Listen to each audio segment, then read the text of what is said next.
नमस्कार दोस्तों, आज हम आषाढ़ मास में सुनी जाने वाली जगन्नाथ जी की दो कहानी सुनेंगे। तो चलिए पहली कहानी सुनते हैं। एक बार की बात है, एक जगत सेठ थे। वह हैदराबाद से जगन्नाथपुरी गए। उन्होंने सोचा कि मैं एक दिन में 1 लाख रुपए मंदिर में भगवान को भोग लगवाऊंगा। उन्होंने 1 लाख रुपए लिए और पंडित जी से कहा कि आप 1 लाख का भोग जगन्नाथ जी को एक ही दिन में लगा दें। अब पंडित जी सोच में पड़ गए कि एक दिन में 1 लाख रुपए खर्च करना बहुत बड़ी बात है। उस समय 4 पैसे लीटर दूध आता था, 50 पैसे लीटर घी आता था। कितना भी संख्या मात्रा में भोग बनवाएं तो भी खर्च नहीं होगा। पंडित जी सोच में पड़े थे। उन्होंने कहा कल बताएंगे। अब पंडित जी रात में सो गए। रात में सपने में उन्हें जगन्नाथ जी ने दर्शन दिए और कहा कि सेठ को अपने पैसे का घमंड है, उससे कहो कि हर रोज मुझे पान का भोग लगता है, उसमें चूना लगता है, उसकी जगह वह मुझे गजमोती को पीसकर पान में अर्पण करे। अगले दिन पुजारी ने कहा सेठ से कि भगवान ने मुझे सपने में कहा है कि केवल एक पान अर्पण करें। सेठ जी ने सुना एक पान तो उन्होंने कहा इसमें कौन सी बड़ी बात है। तब पुजारी ने कहा एक पान जिसमें चूने की जगह गजमोती का चूर्ण हो। अब सेठ जी सोच में पड़ गए कि गजमोती अत्यंत दुर्लभ होता है, हजारों हाथियों में से एक किसी के मस्तक पर होता है, मैं कैसे लाऊंगा। तब उन्हें अपनी गलती का एहसास हुआ और वह अपने शरीर से कीमती आभूषण उतारकर साधारण कपड़े पहनकर उन्होंने 1 लाख रुपए लेकर, हे प्रभु आपके पास तो सब कुछ है, मैं आपको क्या अर्पण कर सकता हूँ, ये छोटी सी भेंट है, इसे स्वीकार करें। सेठ जी को अपने पैसे का घमंड था। वह सोचते थे कि पैसे से सब कुछ खरीदा जा सकता है, पर जब वह गजमोती नहीं ले पाए तब उन्हें एहसास हुआ। तो ये थी कहानी।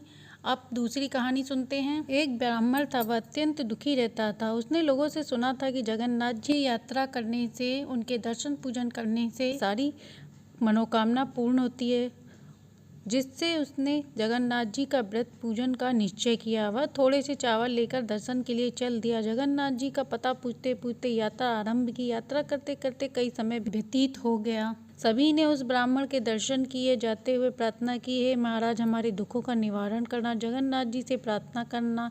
इन दुखी लोगों में गाय ने कहा मेरा बच्चा अलग रहमाता है पर हम मिल नहीं पाते। ताल तलैये ने कहा चाहे कितना भी पानी भर जाए पर हम दोनों का संगम नहीं होता। थोड़ी दूर पर कछुआ था। वह कहता है कि वह जंगल में रह नहीं पाता। ब्राह्मण सबके कष्टों को याद करता हुआ यात्रा पर निकल दिया। कई महीने बाद वह भगवान के जगन्नाथपुरी धाम में पहुंचा तो भगवान उसकी परीक्षा लेने के लिए जलते हुए भार के समीप खड़े हो गए। रास्ता चलते ही वह भी उस भार के समीप आकर खड़ा हो गया और बोला, भैया जगन्नाथ जी यहाँ से कितनी दूर पर हैं। मनुष्य रूपी भगवान ने कहा, आप जगन्नाथ जी के समीप ही खड़े हैं समझो।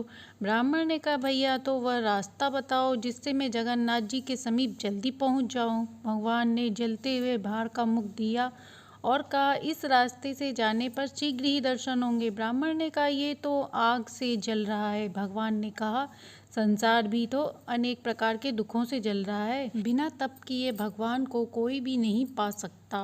फिर क्या था, ब्राह्मण भगवान के वाक्य सुनकर झट से भक्ति भार से उसमें जाने को तैयार हो गए। जैसे ही ब्राह्मण ने भार में घुसना चाहा, भगवान ने हाथ पकड़ लिया तथा दर्शन देकर अपने धाम में ले गए। भगवान ने उनका बड़ा आदर सत्कार किया। ब्राह्मण ने कुछ दिन वहां निवास किया। फिर ब्राह्मणी को याद कर मार्ग में लोगों का दुख दूर करने की बात कही। भगवान बोले, गाय पूर्व जन्म में टोनी थी। वह माँ के गर्भ से बच्चों को अलग करती थी, इसलिए उसके साथ ऐसा हो रहा है। तुम उसे 5 बेत मार देना, वह सुखी हो जाएगी। तालाब जो हमेशा दूसरों को हरा भरा देखकर जलता था, इसीलिए उसके साथ भी ऐसा हो रहा है। तुम उसे भी 5 बेत मार देना, वह भी सुखी हो जाएगा। कछुआ पूर्व जन्म में दूसरों का खाता था। उसने कभी भी अपना धन अच्छे कर्म में व्यतीत नहीं किया, इसीलिए उसके साथ भी ऐसा हो रहा है। तुम उसे भी 5 बेत मार देना, वह भी सुखी हो जाएगा। सभी के दुखों का निवारण पुरुष ब्राह्मण ने भगवान जगन्नाथ जी से विदा मांगी और आगे चल दिए। आगे आने पर उन्होंने कहे अनुसार जगन्नाथ जी के सभी के साथ वैसा ही किया। सभी लोग सुखी हो गए, उन्हें मुक्ति मिल गई। सभी के दुखों का निवारण कर ब्राह्मण अपने घर पहुंचा तो वहां देखा सब कुछ था, धन दौलत और महल खड़े थे। तो ये थी कहानी जगन्नाथ जी की, जिसे रथ यात्रा पर सुनने से घर में सुख शांति समृद्धि आती है। कहानी अच्छी लगी तो लाइक एंड सब्सक्राइब करें।